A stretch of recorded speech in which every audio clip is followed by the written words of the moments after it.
कल्याण डोंबिवलीच्या नागरिकांनी महायुतीच्या 21 जागा बिनविरोध या ठिकाणी निवडून दिलेल्या आहेत। अर्थात यामुळे काहींना पोटदुखी देखील झाली आहे, पण मी त्यांना कालच सांगितलं, तुमको मिर्ची लगी तो मैं क्या करूं।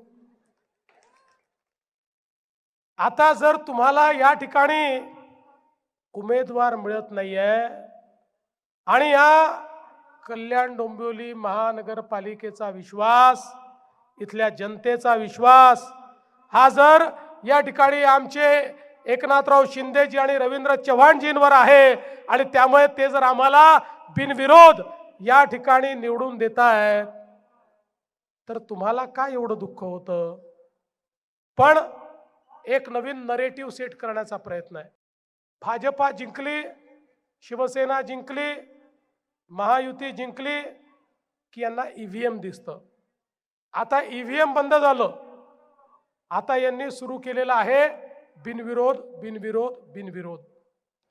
बंधू भगिनींनो, देशाच्या लोकसभेमध्ये आजपर्यंत 35 खासदार हे बिनविरोध निवडून गेले, त्यातले 33 काँग्रेसच्या काळात निवडून गेले। त्यावेळी लोकशाही जिवंत होती।